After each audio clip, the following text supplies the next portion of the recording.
Affaire Bokangalonzo en République démocratique du Congo, tenez que la Cour constitutionnelle a condamné Matata Pogno. Cet arrêt de la Cour a suscité une avalanche de réactions dans la clameur publique. Selon les avocats conseils de l'ancien Premier ministre Matata Pogno, cet arrêt, il est inique. Que pensent les juristes ou les avocats à Kinshasa? Nous avons cherché pour vous Benoît Chibangou, il est avocat de la place. Il va pouvoir se donner à cet exercice, notamment de rédévabilité, pour nous parler de ce que dit la loi, mais également fouiner ce que pense la science par rapport à ces dossiers. Nous allons également évoquer la question des immunités de Joseph Kabila Kabange, levée au Sénat dans cette commission qui a été chargée de suivre de près son cas. On parle également des immunités qui ne devraient pas être levées parce que Kabila jouit d'un régime pénal spécial. Est-ce vrai?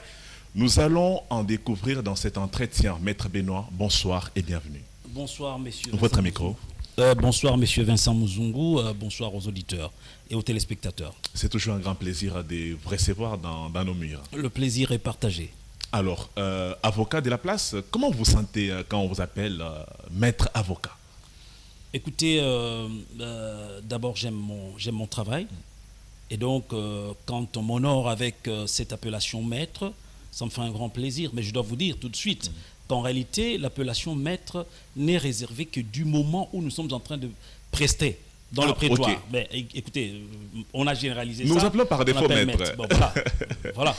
Alors, à Kinshasa, le droit pose également problème. L'arrêt a été rendu, l'arrêt de la Cour constitutionnelle qui suscite une avalanche de réactions. Il y a les avocats conseils de Matata Pogno qui disent que cet arrêt est unique parce que la Cour constitutionnelle n'est pas le juge naturel de Matata Pogno. Je voudrais avoir votre avis à chaud, mais un avis tout à fait scientifique parce que vous parlez sous réserve de la science.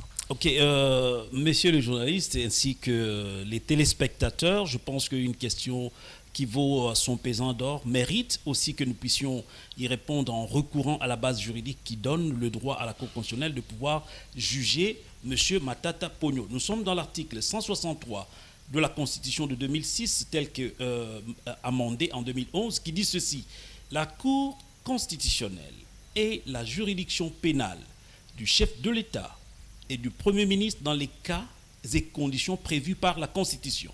Je pense que c'est clair comme l'eau des roches et que donc venir supputer là-dessus pour dire que la Cour ne serait pas compétente n'est que de la pure affabulation. Et donc ceux qui disent qu'il s'agirait d'un arrêt unique, que Matata ne pouvait pas faire l'objet de jugement, de poursuite par la Cour constitutionnelle, qu'ils viennent contredire l'article 163 de la Constitution. Alors, vous avez suivi, l'article a dit dans les conditions prévues par la Constitution, pas par une loi, par la Constitution. Alors, nous allons tout de suite à l'article 164. La Cour constitutionnelle est le juge pénal du président de la République et du Premier ministre pour des infractions politiques de haute trahison, d'outrage au Parlement, d'atteinte à l'honneur ou à la probité, ainsi que pour les délits d'initiés et pour les autres infractions de droit commun commises dans l'exercice ou à l'occasion de l'exercice de leurs fonctions. Elle est également compétente pour juger leurs co-auteurs et complices. Vous voulez que je puisse interpréter cela pour vous? Non, n'interprétez pas. Restons tout simplement dans l'entendement de cet article. Il y a un débat d'école quant à ça. Il y a des gens qui pensent que la Cour est serrée. Moi, je suis conditionnel. Le juge naturel, si le président de la République et le Premier ministre sont en train d'exercer leurs fonctions. Mais du moment où ces derniers ne sont plus en fonction, la Cour n'est plus le juge naturel. Le cas Matata, par exemple. Je vais vous dire une chose. Les juristes savent qu'il y a ce qu'on appelle des jurisprudences contra legem, c'est-à-dire anti-loi, non conformes au droit. Les jurisprudences non conformes au droit n'ont pas droit de citer. C'est une erreur qui a été commise dans le passé et cette erreur doit être corrigée. J'ai lu ici les dispositions claires de la Constitution qui disent pour les infractions commises durant leur fonction ou à l'occasion de leur fonction. Alors, la question qu'on devait normalement se poser est celle de savoir, est-ce qu'au moment où les infractions ont été cristallisées, c'est-à-dire ont été commises, Matata était-il Premier ministre, oui ou non? S'il était Premier ministre et qu'il a commis une infraction, alors la loi est claire. Et ici, c'est la Constitution, la loi fondamentale, qui n'appelle même pas des discussions. Je vous ai entendu parler de quelque chose comme débat d'école, etc. Mais les débats d'école, moi, personnellement, je pense que c'est une grave erreur parce que là où la loi est claire, malheureusement dans notre pays, on aime toujours parler de débat d'école. Il n'y a pas de débat d'école lorsque l'article 63 vous dit clairement que la Cour constitutionnelle est juge pénal du président de la République ainsi que du Premier ministre. Et tout de suite après, dans l'article suivant, la Constitution plutôt, donne les modalités de poursuite contre les personnes citées par l'article 163 et elle détermine les infractions. Mais elle va plus loin, cette Constitution, dans son article 164, quand elle dit pour les infractions de haute trahison, des infractions politiques de haute trahison, etc. Mais elle va plus loin pour dire pour toutes les infractions de droit commun commises durant les fonctions ou à l'occasion de fonctions. Alors, là vient peut-être une sorte d'interprétation. Durant les fonctions, est-ce qu'il n'y a pas un vide juridique à l'occasion des fonctions. Maintenant, essayons un peu d'analyser. Et je vais vous dire une chose qui est très claire. J'essaie d'analyser dans les termes très, très simples qui peuvent être entendus par tout le monde, par le commun des mortels. Et je vais vous dire une chose. Personnellement, quand je passe sur la télé, je pense que nous venons pour des missions scientifiques d'expliquer à notre population, peut-être les gens qui n'arrivent pas à comprendre très bien le droit, et que donc, pour moi, je ne voudrais pas utiliser des mots pédants, donc des mots compliqués, etc. Des mots savants. Et cela... pédant et savant. Je vais vous dire pourquoi j'ai dit pédant, parce qu'il y en a qui viennent pour pouvoir vous épater avec des mots difficiles, disent-ils, mais il y en a qui maîtrisent encore plus de mots difficiles. Mais en tout cas, le droit doit être dit pour le commun du mortel. Et il faut que le commun du mortel comprenne. Lorsqu'on vous dit dans les fonctions ou à l'occasion des fonctions. Maintenant, analysons pour vous démontrer justement que l'école dont vous parlez, qui avait fait ces débats-là, soutenant que le Premier ministre ne serait pas justiciable de la Cour constitutionnelle, je vais vous démontrer que c'est faux. Est-ce que si M.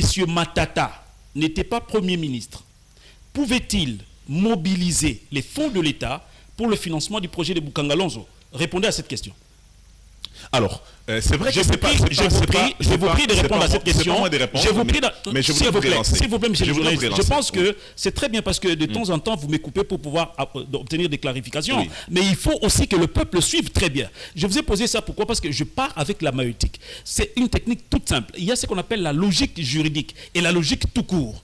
Est-ce que Matata, au moment des commissions des infractions qui lui ont été reprochées, était-il Premier ministre en fonction, oui ou non? Bien évidemment, il était Premier ministre. S'il était Premier ministre, maintenant je pose la question, s'il n'était pas Premier ministre, M. Matata pouvait-il prendre la signature du ministre des Finances tel qu'il l'a utilisé pour être à la fois ordonnanceur, liquidateur, etc.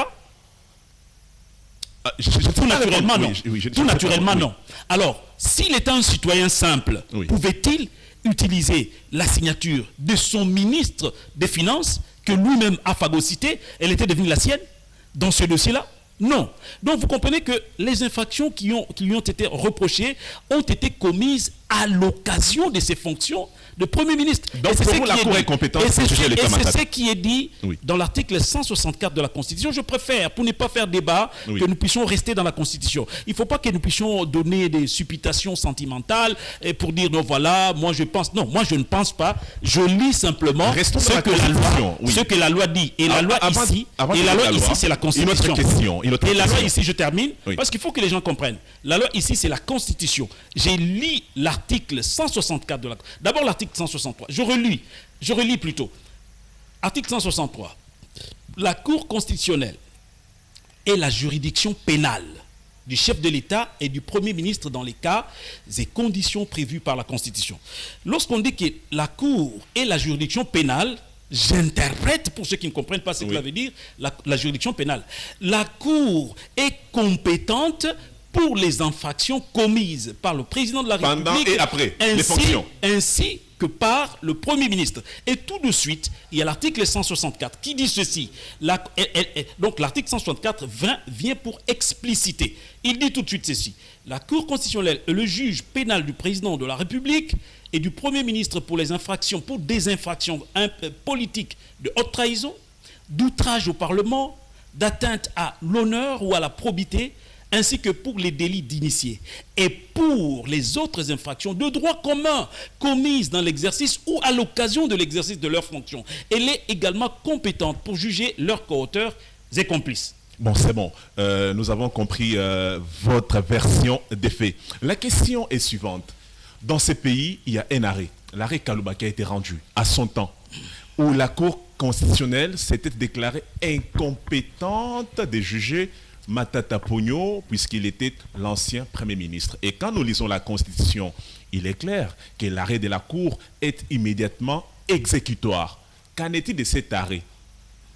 Parce qu'on a un nouvel arrêt qui vient casser l'arrêt Kalouba. Bonne question. Je vais tout de suite vous répondre. Et j'ai dit qu'aujourd'hui, je resterai absolument dans la loi. Et dans la loi, je vous ai lu les articles 163 et 164 de la Constitution qui disent que le juge compétent en matière pénale pour le président de la République ainsi que le Premier ministre à l'occasion de leurs fonctions ainsi que pour les actes posés dans leurs fonctions reste la Cour constitutionnelle. Là, on s'est entendu. Il n'y a pas de débat. Maintenant, nous allons à l'article 164 qui dit ce que je vous ai dit ici. Et tout de suite, vous posez la question à propos de la jurisprudence Kalouba. Moi, j'appelle ça la jurisprudence Kalouba. Un arrêt. Alors, pour bien vous répondre, pour que vous puissiez une fois pour toutes comprendre que le droit n'a pas de débat d'école, c'est que nous devons rentrer dans ce qu'on appelle les sources du droit. Parce que le droit, ce n'est pas Maître Chibangou qui se réveille un matin, qui dit, bon, pour moi, le soleil s'appelle maintenant la lune. Non. Le droit, c'est que vous allez à la Constitution, vous allez à la loi organique, vous allez à la loi ordinaire, vous allez au règlement, vous allez dans les différents instruments de droit et vous puisez là-dedans. Et le premier instrument en droit, c'est la Constitution. Qu'est-ce que la Constitution vous dit? Lorsque un arrêt vous dit, écoutez, nous pensons, c'est-à-dire les juges qui ont siégé ce jour-là, pensent pour eux et arrêtent que le Premier ministre n'est pas justiciable pénal de la Cour constitutionnelle. Et nous avons à côté la Constitution qui vous dit que le Premier ministre est justiciable de la Cour constitutionnelle. Maintenant, entre les deux, et je vais vous dire, en premier lieu, en ce qui concerne la pyramide juridique, comme nous l'appelons, techniquement, c'est-à-dire la hiérarchie des normes, vient d'abord la Constitution, la loi, etc. Et après la loi vient la jurisprudence. Et après la jurisprudence vient la doctrine. Après la doctrine viennent plutôt les principes généraux de droit. Après les principes généraux de droit viennent la coutume. Après la coutume, ainsi que les principes acceptés dans d'autres pays dits civilisés. Et donc, on vous dit que vous ne pouvez aller au niveau de la doctrine ou de la jurisprudence qu'en défaut de la loi. Or, la loi a parlé et elle est claire.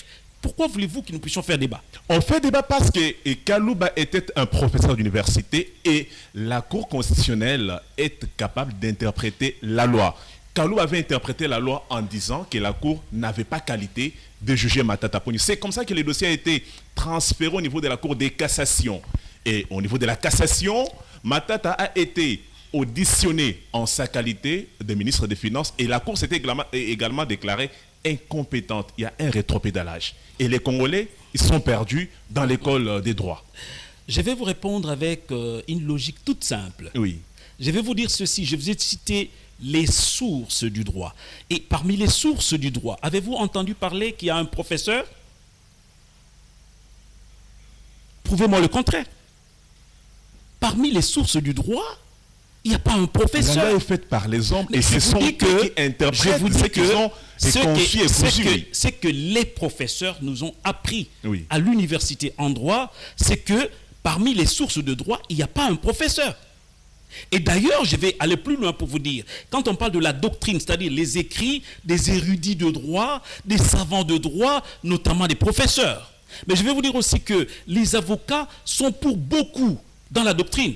Parce que les avocats interprètent des choses au jour le jour. Ils rencontrent des cas les plus complexes, les plus compliqués et ils les résolvent.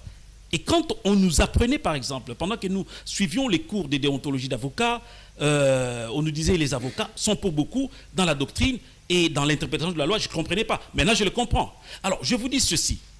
Même les avocats, lorsqu'ils interprètent mal la loi, cela ne peut pas lier les juges. Cela ne peut pas lier la Constitution. Le juge n'est pas lié par un arrêt qui est en réalité une jurisprudence que si la loi est silencieuse.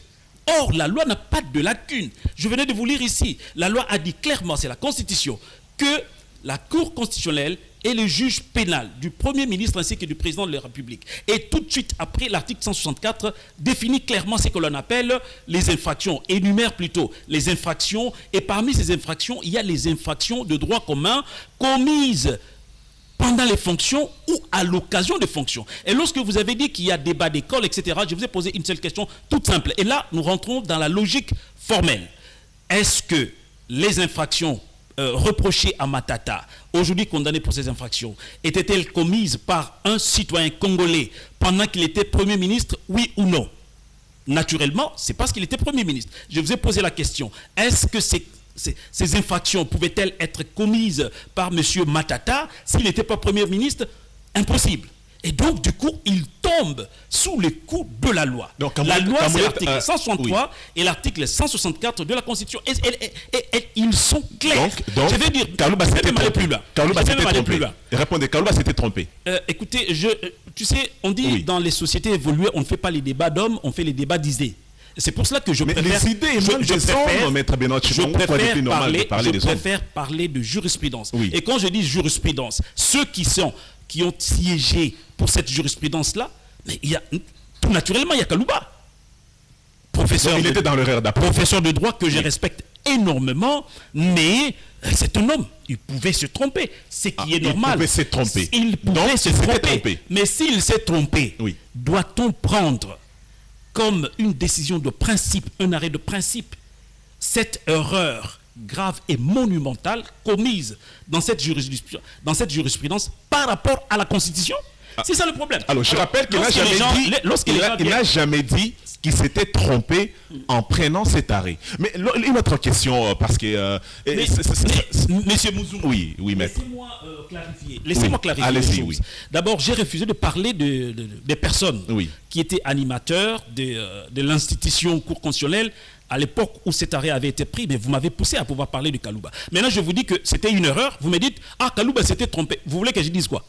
Alors, s'il ne s'était pas trompé... Il n'a jamais déclaré qu'il s'était trompé. S'il vous plaît, moi je n'ai pas dit qu'il a déclaré qu'il s'était trompé. Moi j'ai dit qu'il s'était trompé. Ça c'est mon point de vue. C'est à regarder à ce qu'il a fait, je pense qu'il s'était trompé. Mais si vous dites qu'il ne s'était pas trompé, là ça ne devient plus une erreur. Ça devient une faute. Et si c'est une faute, est-ce que vous voyez la gravité? C'est-à-dire que sciemment, il aurait pris cet arrêt en âme et conscience, sachant que ça violait la Constitution. Mais c'est très grave. En sa qualité alors qu'il était président de la Cour constitutionnelle, c'est plus grave. C'est pourquoi je préfère parler d'une erreur. Parce qu'une erreur, l'erreur est humaine, tout le monde peut commettre l'erreur, il peut avoir croulé sous la charge de beaucoup de dossiers, il peut se tromper, ça peut arriver. Mais si vous vous dites qu'il ne s'est pas trompé, alors vous voulez dire alors que... Je ne fais que poser des questions. Vous voulez alors dire... Non, c'est vous qui insinuez. Oui. C'est vous qui... Parce que moi j'ai... Non, je n'insinue rien. Moi, je pose des questions dit qu'il pour que s'était les trompé. Congolais comprennent. Moi j'ai dit que c'était une erreur, il s'était trompé. Oui, c'est votre avis pour la suite. D'ailleurs, il n'était pas seul, parce que l'arrêt de la Cour constitutionnelle n'est pas l'œuvre d'une seule personne. Tout président qu'il était, non. C'est une œuvre collective, parce qu'il y a des gens qui ont participé à ça. Et c'est une... Vous savez, la manière dont on délibère en matière judiciaire, c'est qu'il y a la majorité qui l'emporte. Et donc, je suppose qu'il n'était pas seul à se tromper. Je suppose qu'il n'était pas seul. Et donc, s'il s'était trompé, c'est tout à fait naturel. Et revenons maintenant au débat de droit.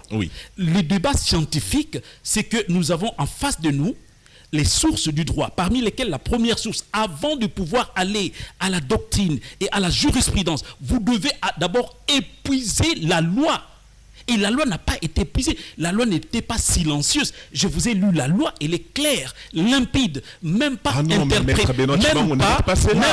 Interprétable. Oui. Et si cette loi est claire et limpide, s'il vous plaît, messieurs les journalistes, moi je m'adresse à la population. Vous m'avez donné cette tribune, oui. C'est pour que je puisse, parce que si vous vouliez que je puisse parler avec vous, on en parlerait en aparté. Là, nous sommes à la télé, et nous sommes suivis, et je voudrais que ce soit clair. Soit c'est la mauvaise foi. Quand on parle du débat d'école, il n'y a pas de débat d'école. Et d'ailleurs, avant qu'on commence l'émission, vous m'avez parlé des professeurs Nyabirungu. Je vous ai dit... qu'il n'est pas d'accord avec l'arrêt de la Cour constitutionnelle. Il n'est pas d'accord. Oui. Face à Maître Nyabirungu, et je précise, je donne ma clarté, je dis face à Maître Nyabirungu, c'est-à-dire l'avocat Nyabirungu, je lui oppose le scientifique et doctrinaire professeur Nyabirungu, qui a été cité par la Cour constitutionnelle dans son explication de la loi. Parce que la doctrine, c'est quoi? C'est simplement l'explication de la loi par la personne qui a qualité de le faire, c'est-à-dire un professeur, un praticien de droit, un doctrinaire. Bref, il a expliqué au moment où il n'était pas avocat de M. Matata. Oui. Et d'ailleurs, pour terminer, sur cet aspect, je vais vous dire une chose. Vous savez, j'ai appris qu'il y aurait des débats pour pouvoir amender ou refaire la loi qui concerne le barreau. Mais moi, je pense que c'est l'occasion pour moi de lancer un cri pathétique pour dire ceci. Plutôt à nos autorités ordinales ainsi qu'aux autorités de l'État, inspirez-vous de la loi de New York. À New York, c'est une loi métropolitaine, mégapole de New York. Lorsque vous consultez un avocat, il est tenu de vous donner son avis écrit. Ça s'appelle un avis juridique. Ça s'appelle une opinion de celui qui va vous aider, vous assister dans votre dossier. Et vous savez pourquoi on oblige aux avocats de New York de pouvoir faire ça? Parce qu'une copie de cette opinion est déposée à la Cour d'appel de New York qui s'appelle Supreme Court. C'est Third Division à New York. Vous savez pourquoi? C'est-à-dire que si votre avocat vous a menti, vous a trompé, vous avez le droit de le poursuivre. Il va vous payer, vous dédommager pour vous avoir trompé en vous induisant en erreur, vous disant que vous aviez droit alors que vous n'aviez pas droit. Alors, excusez-moi, messieurs. Imaginez, aujourd'hui, par exemple, nous sommes en train, quand nous parlons, par exemple, de cette histoire... Prenez une minute et terminez pour que je pose d'autres questions. Lorsque vous êtes en train de parler de cette histoire, vous voulez toucher aux magistrats qui ont composé la Cour constitutionnelle à cette époque-là, vous parlez des Kalouba, etc. Mais vous ne parlez pas des avocats. Est-ce que vous comprenez que nous, les avocats, nous sommes les auxiliaires de la justice? C'est-à-dire que nous pouvons dire, selon notre serment d'avocat, article 14 de l'ordonnance loi de 1979 sur le barreau, nous pouvons dire que ce qui est correct en âme et conscience est conforme à la loi. Alors, quand vous voyez, par exemple, vous me dites, non, voilà, Maître Nyabirungu, il dit que ce serait un arrêt unique. Maintenant, je vous oppose le savant Nyabirungu qui dit autre chose. Et je vous oppose la Constitution.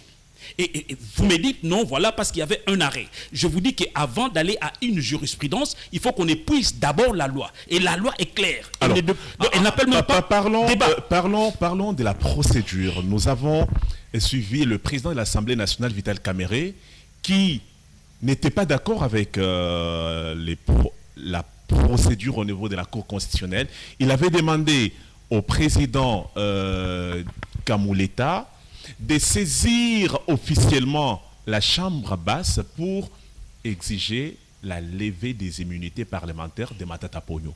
Et Kalouba n'était pas d'accord. Ils ont condamné Matata pendant que l'Assemblée nationale n'avait pas livré Matata. En ces cas d'espèce, que peut-on retenir de la loi? Qui avait raison entre Kamerhe et Matata Ponyo sur le dossier de la levée des immunités? Monsieur Vincent Muzungu, malgré mes lourdes charges, je me suis fait le devoir de suivre tout le prononcé de l'arrêt qui avait été prononcé par la Cour constitutionnelle. J'ai suivi ça hier de 20h jusqu'à 23h pratiquement. Et donc, j'ai suivi et j'ai apprécié le caractère très savant qui a été, du travail qui a été injecté dans cet arrêt. Et je félicite la Cour constitutionnelle parce que j'ai suivi la motivation. Ce qu'on appelle techniquement par les avocats la motivation. Les juges le savent, les magistrats le savent. On ne peut pas prononcer une décision non conforme sans motivation. La motivation, ça veut dire quoi? Vous êtes en train de parler du droit, vous êtes en train de parler de la loi, vous êtes en train de parler de la jurisprudence, vous parlez de la doctrine, etc. Et j'ai suivi par rapport à ce point précis dont vous parlez de la non-adhésion de l'honorable Caméré, président du Parlement, par rapport à cet arrêt, disant que la Cour constitutionnelle n'aurait pas respecté la loi. Mais j'ai vu que la Cour a respecté la loi, parce qu'elle a cité le savant Nyabirungu. Et exactement sur ce point-là, disant clairement que lorsque les engagements, plutôt les poursuites avaient été engagées au moment où de l'engagement des poursuites, on avait déjà levé les immunités et que ultérieurement, la personne acquiert une autre qualité qui lui conférerait des immunités, le fait déjà que les immunités avaient été levées au moment de l'engagement des poursuites, ça ne demande plus de pouvoir rentrer pour solliciter encore une levée des immunités. Et ça, je respecte, je vais vous dire, je vous signale en passant que le professeur Nyabirungu, le savant Nyabirungu m'a enseigné. Il m'a enseigné le droit pénal. Et donc, je respecte son opinion exprimée dans la loi. Mais je vais vous dire plus loin pour dire que les savants Nyabirungu ne parlent pas de son fait à lui. Lui-même a cité aussi d'autres savants, c'est-à-dire d'autres professeurs, non seulement, et d'autres jurisprudences, non seulement au Congo, parce qu'il y a notamment le professeur Likoulia. Il y a le professeur Likoulia, il y a Rubens, il y a tant de grands pénalistes qui ont écrit dans le même sens. Et il a épousé ce point de vue, il a exprimé que c'est ça ce qui est bien. Et alors, lorsque je me vois en face de maître Nyabirungu qui soutient le contraire, allez-y donc comprendre qu'il vient aux intérêts de son client. Là, il ne vient pas en tant que scientifique, mais le scientifique a déjà parlé. Et moi, je peux vous dire que le risque que prennent les doctrinaires, c'est de pouvoir contredire ce que les savants qui sommeillent en eux a déjà exprimé. C'est très grave parce que ça entame quelque part un peu du crédit de ces doctrinaires. Est-ce que la surséance de cet arrêt est-il possible, puisque les élus nationaux ont saisi leur président Vital Kamerhe pour les citer nommément de bien vouloir diligenter des actions à grande envergure pour la surséance de cet arrêt qui serait une très mauvaise jurisprudence pour les élus nationaux? Monsieur Vincent Muzungu, pour les comptes des téléspectateurs, je vous ai promis que je ne vous répondrai qu'en droit. Oui. Je vais vous répondre uniquement en droit. Oui. Je vous ai démontré que la Cour constitutionnelle s'est inspirée des écrits du savant Nyabirungu. Ils ne peuvent pas contredire. Il n'y a aucun autre savant en RDC ou ailleurs qui a écrit contrairement. Et elle a même cité la Cour constitutionnelle, elle a même cité les jurisprudences de la Cour européenne des droits de l'homme, que nous considérons comme les juridictions les plus avancées, les institutions les plus avancées dans le monde, parmi en tout cas les plus avancées. Et si on va plus loin, là, vous engagez plutôt le débat sur les immunités. Est-ce possible vous engagez le débat l'arrêt de la Cour constitutionnelle? Mais je vous dis que les arrêts de la Cour constitutionnelle sont immédiatement applicables, exécutoires dès leur prononcé. Il n'y a pas de recours. Il n'y a pas de recours à cela. Et donc, je vous disais, là, vous voyez maintenant l'importance de ce que je vous ai donné comme expérience, une petite expérience que j'ai eue à côté des Feu Mukendi Wafouana, paix à son âme, mon ex-patron au cabinet, le seul que j'ai eu dans ma vie en tant qu'avocat. Alors qu'il faut aussi souligner qu'en tant qu'avocat, on n'est pas employé, on est des confrères, des collaborateurs, etc., ou bien des associés. Et donc, lorsque nous étions avec lui à New York, nous avons appris quelque chose de très important, c'est que l'avocat, parce que là-bas, le droit est tellement avancé, et ces gens disent qu'il ne faut pas que les avocats induisent leurs clients en erreur. Et pour éviter qu'il y ait, comment dirais-je, embouteillage au niveau des juridictions, On oblige aux avocats, lorsque vos clients viennent pour saisir les juridictions, on vous donne une chambre d'entente. C'est-à-dire, comment on appelle ça comment on appelle, j'ai un peu oublié le terme, mais vous devez trouver un compromis. Vous devez trouver un compromis, et celui qui trouve que son client a tort, il présente ses torts, etc. Ça s'arrête là. Ça ne va même pas devant le juge. Mais ici, vous voyez, vous laissez quelqu'un, il va et il raconte des choses qui n'ont aucune assise juridique, et puis il vous dit non, c'est un débat d'école. Ce n'est pas un débat d'école. Je vous ai lu la Constitution, elle est claire. Alors, qu'on m'amène des dispositions qui disent que le président de la République ainsi que le Premier ministre sont justiciables de la Cour de cassation. Elle n'existe pas. Les parlementaires... Cela n'existe pas, monsieur. Les parlementaires il faut d'abord qu'on congolais... s'entende. Il faut d'abord qu'on s'entende. Les parlementaires ne sont pas la loi. Alors, ils disent que ce sont eux non, il faut d'abord qu'on s'entende. Les parlementaires ne sont pas la loi. Vous avez posé la question. Légiférer les lois, ce sont eux qui sont les patrons de la législation. Ils disent que ce qui s'est passé au niveau de la Cour constitutionnelle leur met en porte-à-faux. Ils sont inquiétés. Et parce qu'ils se disent qu'à tout moment, on peut les arrêter et sans toutefois être en conformité avec le règlement intérieur de l'Assemblée nationale qui voudrait qu'avant qu'un parlementaire soit poursuivi, qu'on écrive à la chambre basse du Parlement pour la levée des immunités. Vous permettez que je lise l'article Oui, allez-y. Qui avait du reste été cité par le président du Parlement, M. Vital Kamerhe. Okay? Permettez-moi de lire cet article-là. Vous allez comprendre que ces parlementaires, tout ce qu'ils disent, ils sont à côté. Article 107 de la Constitution. Aucun parlementaire ne peut être poursuivi, recherché, arrêté, détenu ou jugé en raison des opinions ou votes émis par lui dans l'exercice de ses fonctions. En raison de ses opinions ou votes émis par lui dans l'exercice de ses fonctions. Est-ce qu'on a poursuivi M. Matata pour ses opinions dans l'exercice de ses fonctions? Vous voyez qu'il n'y a pas de débat. Ceux qui vous disent, voilà, non. Mais moi, je vous ai dit aujourd'hui, je navigue que dans la Constitution. La Constitution, c'est l'article 107 alinéa 1er qui vous dit ceci: aucun parlementaire ne peut être poursuivi, recherché, arrêté, détenu ou jugé en raison des opinions ou votes émis par lui dans l'exercice de ses fonctions. Est-ce que Matata est poursuivi pour des opinions ou votes émis par lui au Parlement? Non. Vous comprenez qu'ils veulent faire une interprétation extensive des immunités, alors que l'article 107, dans son alinéa 1er, pose le principe du champ d'application des immunités. Vous comprenez qu'il n'y a pas de débat. Donc les gens qui discutent là-dessus, c'est de la mauvaise foi. Moi, je pense que c'est de la mauvaise foi. Parce que dites-moi, ces gens-là, il faudrait qu'ils viennent discuter pour dire, écoutez, M. Matata se trouve dans le cas du champ d'application détenu, et plutôt déterminé par l'alinéa 1er de l'article 107. Je comprendrais. Mais encore qu'il faudrait qu'en ce moment-là, il puisse donner les faits réels en rapport avec ses opinions et ses votes au Parlement. Ce qui n'a pas été le cas. Mais c'est quelle image, qui est donnée? Donc, je m'adresse à la population congolaise. Et c'est sans parti pris. Hein. Je le dis sans parti pris. Je suis en train de lire la Constitution.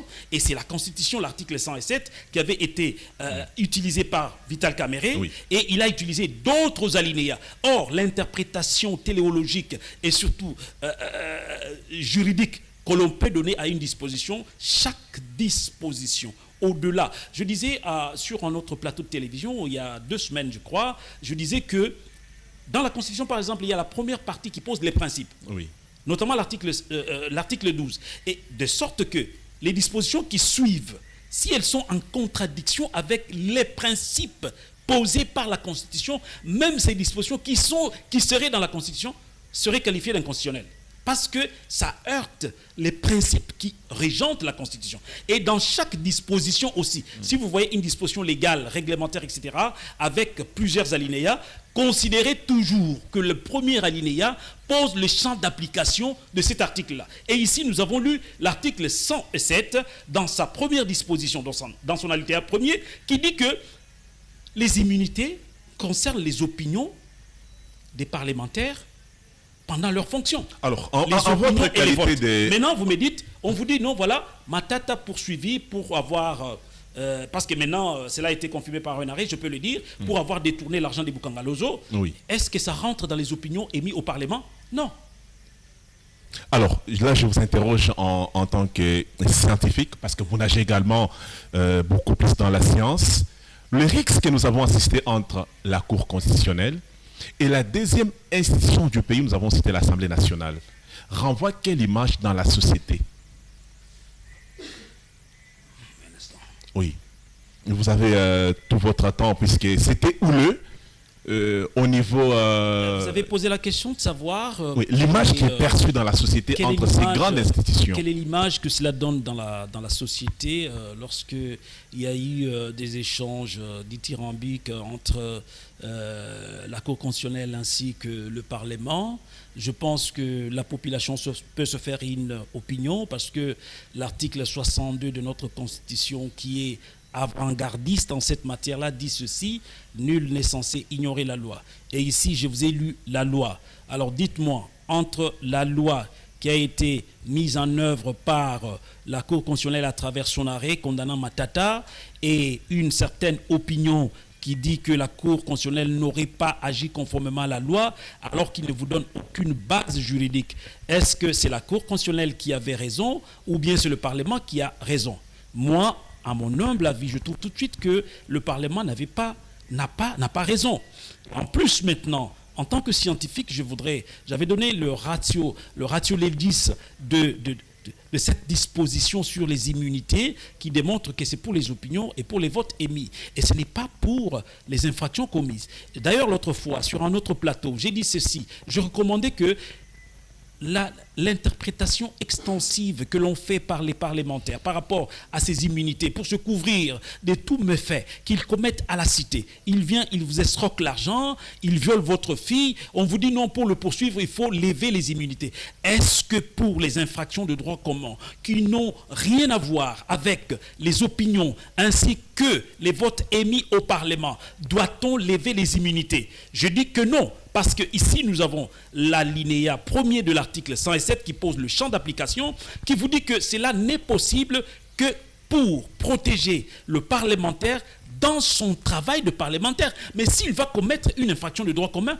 on n'a même pas besoin de lever les immunités. Vous l'avez compris. C'est une interprétation totalement extensive et malhonnête. Excusez-moi.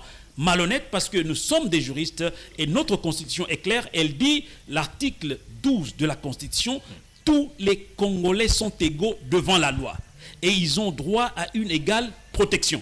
Alors vous voyez quelqu'un qui vient, il vole votre voiture, ou bien vous dites vous êtes en train de vendre votre voiture parce que vous êtes en besoin d'argent, il vient, il dit ok, je suis parlementaire, j'achète, etc.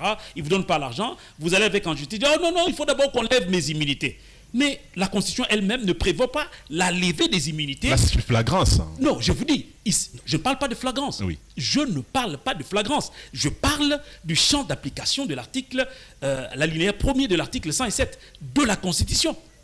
Les immunités sont destinées à protéger le parlementaire dans l'exercice de son travail de parlementaire. Oui. Et quand il sort, il va violer votre fille à côté. Ben, on la paie. On l'appréhende. Parce que nous avons vu, vous savez, je vous ai dit une chose. J'ai aujourd'hui pratiquement 23 années de pratique de droit.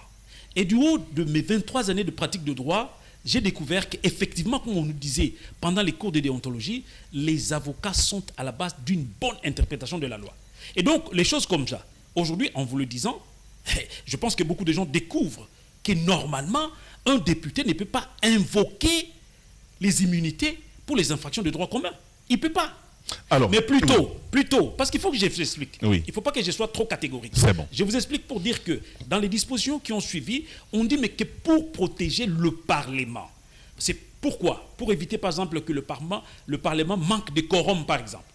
On doit quand même obtenir la levée. Et d'ailleurs, moi je suggère ici une proposition d'amendement à cette disposition qui dit qu'on doit obtenir la levée par l'Assemblée nationale ou bien par le bureau pendant les vacances. Moi je dirais que uniquement pour les infractions en rapport avec les opinions. Mais s'il s'agit... Mais faites un projet de loi, allez-y soumettre cela au bureau de la Chambre basse du Parlement et Mais ils je vont vous dis que également... déjà l'interprétation elle-même, elle est suffisante. Déjà, la loi constitutionnelle elle-même, elle est suffisante. Bon, mais les gens Et pensent donc, qu'il y a beaucoup moi, de je pense que de vides maintenant, juridiques. la balle revient dans les camps des magistrats, des juges. Voyez la Constitution, appliquez la Constitution sans désemparer. Alors, ne soyez pas intimidés par les parlementaires. Maître Non. Benoît Chibango, une autre question qui taraude l'esprit des Quinoises et Quinois, bref des Congolais en général. Quand la Cour dit que Matata Pogno est condamné, c'est la dernière question pour ces dossiers réservés à Matata. Il est condamné à 10 ans de prison avec les travaux forcés. Et certains pensent que les travaux forcés, c'est que Matata ne serait pas cheminé directement à la prison centrale de Makala. Dites-nous, c'est que ça voudrait dire travaux forcés. Là est posée une question tout à fait pertinente, celle de savoir dans quel milieu on doit implémenter les travaux forcés. Mais moi, je retiens une chose, je venais de le dire sur un autre plateau de télévision, juste aujourd'hui d'ailleurs, en rapport avec les travaux forcés. Il y en a qui ont dit qu'il ne fera jamais la prison, ils ont leur interprétation.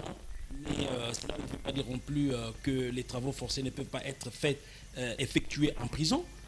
Parce que les travaux forcés, on dit il n'y a pas un règlement qui vient expliciter les modalités d'application de cette infraction-là, mais je vais vous dire qu'il y a beaucoup de lois qui n'ont pas de règlement, mais qui sont appliquées. Et quand on vous dit par exemple travaux forcés pour quelqu'un, parce que les travaux forcés, c'est une façon de donner une certaine discipline et une certaine résonance à la culpabilité du condamné, pour lui montrer que ce que vous avez fait, c'est mauvais. Par exemple, on le prend, M. Matata, aujourd'hui, tu vas balayer le boulevard du 30 juin. Banda, Kitambo, jusque là-bas, comment on appelle, à la gare centrale. C'est ça, les travaux forcés. Mais c'est un travail forcé. Parce que quand on parle des travaux forcés, ce n'est pas nécessairement des travaux trop difficiles physiquement. Ça peut être, par exemple, on vous dit, bon, monsieur, aujourd'hui, vous allez... C'est de la torture morale. Ah non, mais ce n'est pas une torture. Ce n'est pas une torture, parce que je vais vous dire une chose. Même la peine de prison, c'est une torture. Mais si cela est prévu par la loi, elle ne revêt plus le caractère de torture. Parce qu'on vous prive votre liberté. Vous voulez aller quelque part, on vous dit non, vous restez ici en prison. Et donc, si on vous dit, vous avez été jugé coupable, on vous dit, monsieur Matata, aujourd'hui, c'est vous qui conduisez le bus qui prend les parlementaires pour les déposer chez eux. C'est toi qui fais tout le travail, tous les trajets, c'est toi qui pars à 4 h du matin, 5 h du matin, les chercher, etc. C'est un travail qui ne dépend pas de ta volonté, et donc c'est un travail forcé. Ça fait marrant. Tout comme on va dire, monsieur, parce que tu es vraiment mauvais, tu as volé l'argent des Bukangalozo, maintenant toi, au Yoko Pepa Toilette, il y a ces percas. C'est un travail forcé. Vous voyez, on lui colle un agent ou 2 agents qui viennent avec lui à Pépi Toilette matin, pourquoi pendant 1 année. Okay. Ensuite, tolongole to memie siko na bosangani. Na lycée bosangani. Yo kata matiti pona bana oyo ba yeba que toi tu avais chippé, tu avais touché au denier public pona bango tang bakokola, ils feront pas la même chose. C'est ça la nature pédagogique de cette c'est très clair, c'est de très cette bien sanction là. explicité. Moi je pense que c'est même très bien. Si j'apprends peut-être qu'il se serait soustrait. J'apprends. Je ne sais pas si c'est vrai. Mais je serai lui, je resterai, je ferai mes travaux. Alors, forcés, nous courons derrière les temps. On prend la dernière thématique. Nous allons nous séparer par là. Je veux lire pour nos téléspectateurs, mais également les nombreux followers sur Internet. Je vois vos réactions. Nous courons derrière les temps. Je ne sais pas lire vos messages. Mais c'est tweet de Néhémie Mouilagnan qui dit: derrière la scène surréaliste de la levée des immunités du président Joseph Kabila, c'est bien le Congo qui a perdu aujourd'hui, perdu la gloire acquise un certain 24 janvier 2019, perdu une chance pour la paix, perdu sa place en tant que modèle de démocratie. Le pouvoir ne devrait pas s'en réjouir. Ça, c'est Néhémie. Je reviens sur le dossier également des immunités parlementaires de notre sénateur à vie, le seul que nous avons. En suivant le PPR de son camp, ils disent clairement que les congrès n'étant pas organisés, le président du Sénat ne devrait pas aller tenir ce théâtre où on l'a vu avec ses pairs lever les immunités de l'ancien président de la République, Joseph Kabila Kabange. Pédagogiquement parlant, que peut-on retenir? Vous savez, Monsieur Vincent Muzungu, chers téléspectateurs, je reviens à quelque chose que j'ai exprimé ici, disant que dans la révision de la loi sur le barreau, on devrait intégrer une mention de la discipline et de sanctions poursuites disciplinaires contre les juristes, dans les cas ici je parlerai des avocats, qui induisent leurs clients en erreur. Je serai Joseph Kabila, je m'en prendrai justement à Néhémie Moulania parce qu'il est avocat, il est aussi professeur de droit. Et lorsqu'il dit ça, moi j'ai lu la Constitution de bout en bout, j'ai lu la loi sur les immunités des anciens présidents élus, je n'ai vu nulle part où il est prévu une disposition de réunion en congrès des deux chambres du Parlement pour pouvoir lever les immunités d'un ancien président. Ça n'existe pas. Pourquoi voulez-vous que je puisse débattre là-dessus? C'est de la mauvaise foi. C'est simplement de la mauvaise foi. Non, mais c'est le Congrès qui est un cadre idéal pour traiter le cas d'un sénateur. Je vais vous dire que tout ce qui se fait au niveau du Parlement ou du Sénat a été consigné dans le règlement d'ordre intérieur en dehors de la loi suprême qui est la Constitution. Ces deux instruments juridiques ne prévoient pas le Congrès. Pourquoi vouliez-vous, comme vous dites, ce serait le cadre... Et d'ailleurs, je voudrais que vous puissiez tempérer. Ce serait peut-être au conditionnel pour dire que ce serait l'idéal. Mais ce n'est pas ce qui est prévu par la loi. Comment voulez-vous que l'on puisse faire quelque chose qui n'est pas prévu par la loi? Sachez qu'il y a un principe en droit qui dit que ce qui n'est pas interdit est autorisé. Oui. Mais on n'a pas autorisé que vous puissiez aller faire le congrès. Le congrès n'est pas autorisé, mais... Non, le congrès, dans ce cas-là, oui. Ça se trouve dans quel article? Pour le sénateur à vie. Oui. Donnez-moi ça. Des juristes qui nous suivent peuvent réagir. Mais attendez. Qu'ils réagissent. Je peux vous lire. Je peux vous lire quelqu'un. Je peux vous lire la réflexion de quelqu'un. Il dit ceci.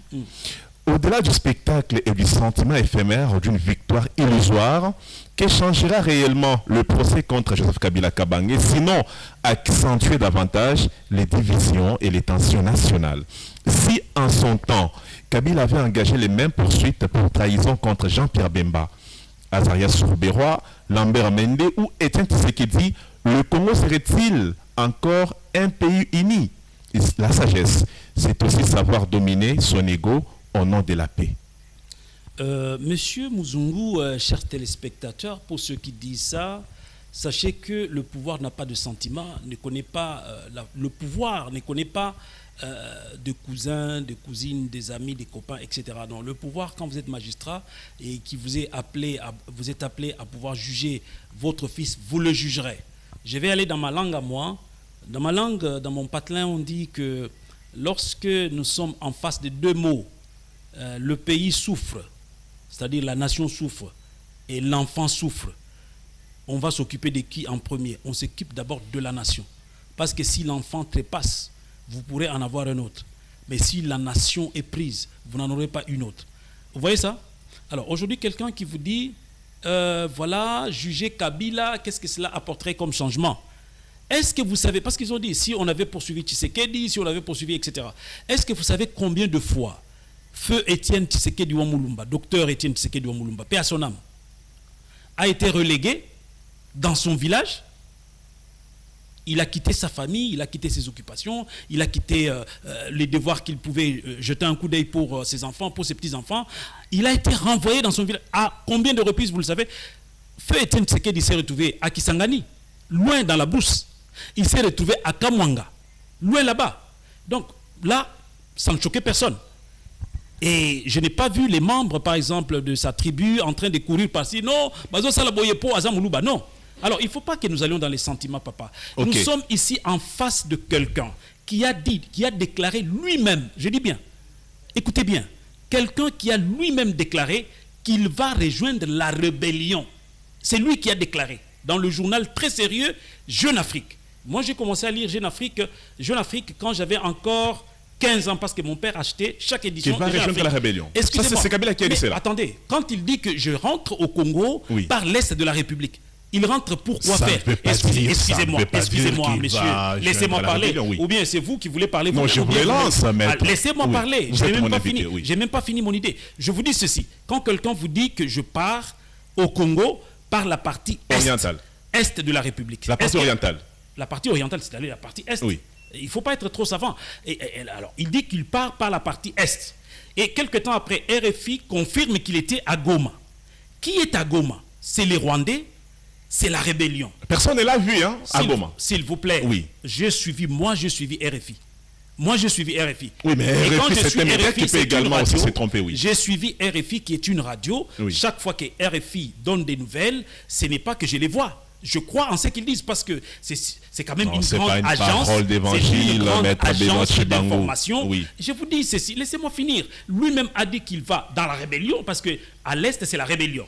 Et puis, RFI confirme, Jeune Afrique confirme, les comment dirais-je, les conseillers de Katumbi confirment. Donc ceux qui le voient, Kika Ebin Karoubi, confirment.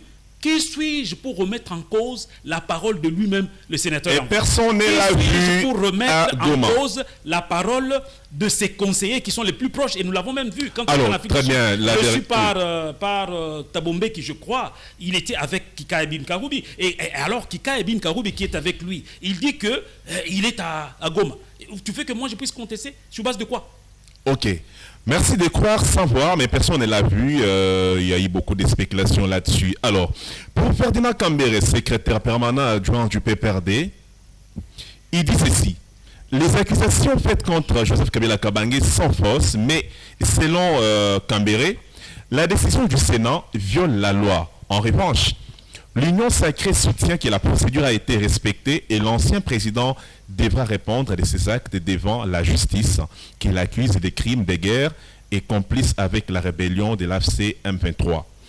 Mais le PPRD pense que Kabila a un régime pénal qui est tout à fait spécial. Maître, nous attendons également, c'est pour Kabila revenir, hein, le régime spécial, sénateur à vie. Le régime spécial, ça veut dire quoi? Donc Kabila, c'est un peu comme, comparativement à ce que nous disions de Matata Pogno, il n'a pas de juge naturel quand on dit qu'il a un régime spécial. Ça veut dire quoi? C'est trop savant pour nous. On n'est pas juriste pour tout comprendre. Permettez-moi de vous dire quelque chose de très simple. Oui. C'est que d'abord, je vous ai dit que moi j'ai lu et j'ai suivi Oui. M. Kabila, sénateur à vie.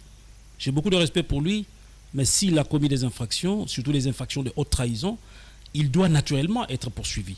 Et donc, je l'ai suivi en train de dire qu'il va rentrer au Congo par la porte de la rébellion. Ça, c'est un. Je l'ai suivi en train de dire que le M23 aurait...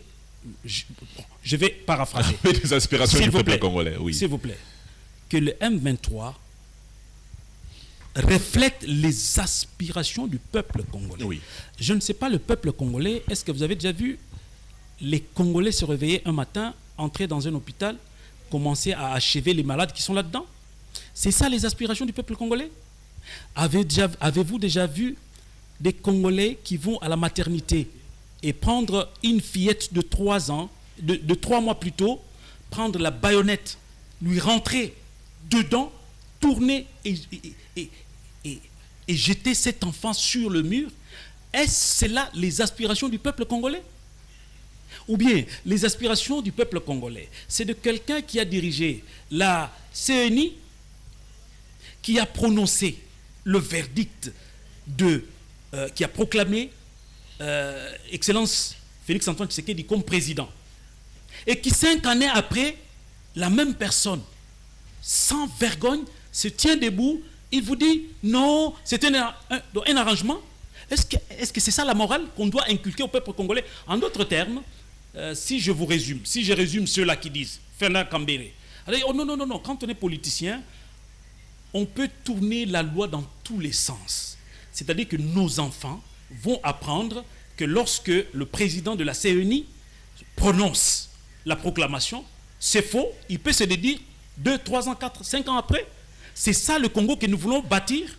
C'est pas ça le Congo que nous voulons bâtir. Pour terminer, lorsque Joseph Kabila déclare ces mots graves qui ont sonné comme un glas pour nos populations de l'Est qui sont en train de subir avec le M23 et les AFC, surtout par des Rwandais, il dit que ce sont les aspirations du peuple. Il n'y a pas plus haute trahison que cela. C'est lui-même qui s'est livré en dehors des éléments que peuvent détenir, par exemple, parce que j'ai suivi le réquisitoire de l'auditeur général des forces armées. J'ai suivi. En dehors des éléments qui ont été glanés par les services secrets, etc. Mais lui-même, il l'a dit. Il dit que ce que fait le M23, donc les tueries, ainsi que le pillage de nos ressources, constituent les aspirations du peuple congolais. Écoutez, je vais vous dire une chose, hein, monsieur Muzungu. Je suis quand même formé. Aujourd'hui, je suis doctorant. Ça veut dire que j'ai ce qu'on appelle en droit, en termes de grade académique en anglais, j'ai ce qu'on appelle executive diploma. Ça veut dire, après la licence, j'ai le diplôme d'études avancées. Ce n'est pas aujourd'hui que l'on peut me mentir par quelqu'un, ou bien que l'on peut tourmenter mon esprit. Paramètres, oui. On peut tourmenter mon esprit par le changement des figures de style. Non. Quelqu'un vous dit que non, voilà, moi je trouve que c'est que M23. Maintenant, j'ai analysé ce que M23 fait. Une minute. C'est qu'il a dit qu'il s'agit des aspirations du peuple congolais. Oui. Tuer les Congolais, voler les minéraux, donner aux étrangers, permettre aux étrangers de faire de nos frontières une frontière poreuse où ils peuvent entrer, tuer les Congolais, repartir. Et plus grave, on a pris les véhicules des privés. J'ai suivi le pasteur qui a reçu M. Bissimois. Bertrand Bissimois. Bissimois. Le pasteur lui a dit, mais comment si vous êtes des libérateurs, comment vous pouvez, voyez, sortez dehors là-bas, il n'y a plus de véhicules. Tout le monde craint que si elle amène son véhicule, on lui prend ça, on part avec où? Au Rwanda. Et c'est ça les aspirations du peuple congolais. En d'autres termes, les M23 représentent les aspirations du peuple rwandais. Même pas du peuple rwandais, du régime rwandais. Et c'est ça que Kabila veut nous faire gober. En tout cas, si moi, en tant que Congolais, en dehors de la haine qu'on peut vouer à Tshisekedi, à son milieu, de tout ce qu'on peut lui reprocher, mais moi, je soutiendrai la personne qui peut nous libérer de cette histoire de plus de 30 ans des Rwandais. Maître Benoît Chibangu. Est-ce que vous avez vu les aspirations de Joseph Kabila, c'est d'avoir eu dans ce pays un chef d'état-major général qui est d'une autre nation? Et tout, est-ce que vous vous rendez compte quand Félix Tshisekedi Tshilombo, Excellence, dit ceci, qu'il ne peut pas collaborer avec ces gens? Leurs exigences, c'est quoi? C'est qu'on s'asseye, qu'ils reviennent encore avec des mixages, brassages, etc. Avez-vous vu un élément de souveraineté comme l'armée? Vous prenez des étrangers qui vous combattent en plus. Vous allez les mettre là-bas comme des généraux. Ils accèdent à tous les secrets, à tous les plans militaires. Et vous dites, c'est cela, les aspirations du peuple congolais? Je suis désolé. Maître Benoît Chibangu. Je suis désolé pour Kabila. Pour Kabila, oui. Si pour les Kabila. immunités devaient servir à cela, oui. Je suis désolé. Alors là je condamnerais même les parlementaires qui avaient voté. Mais sinon, nous vous disons merci infiniment d'avoir répondu à nos questions. C'est toujours un grand régal de vous recevoir dans le C'est moi qui vous remercie, monsieur le journaliste. Merci, c'était Maître Benoît Chibangu. Il n'a pas sa langue dans la poche. C'est un pédagogue. Nous souhaitons qu'il enseigne parce qu'on sent la matière grise parler en lui. La République a besoin des gens et comme ça. Merci de nous suivre depuis le ministère des Affaires sociales. Nathalie Azisamouna, son excellence, coup de chapeau à vous. Nous apprenons que vous êtes dans la partie est du pays pour venir en aide à la rescousse aux déplacés internes des guerres, mais également à ceux qui étaient victimes des pluies diluviennes. Nous avons vu comment Nathalie Azisamouna s'implique dans l'action qu'on appelle élan humanitaire pour apporter du sourire aux Congolais qui passent dans des situations très compliquées. Merci à vous de servir la République. Merci à l'équipe technique. Merci également aux moult followers sur les réseaux sociaux. Je ne vous ai pas répondu parce que le temps est imparti, mais je répondrai très prochainement. Maître Benoît, nous l'aurons prochainement si le temps le permet. On se retrouve avec vous dans les jours à venir. À tous et à tous, à très vite. Monsieur, merci beaucoup. Le grand journaliste.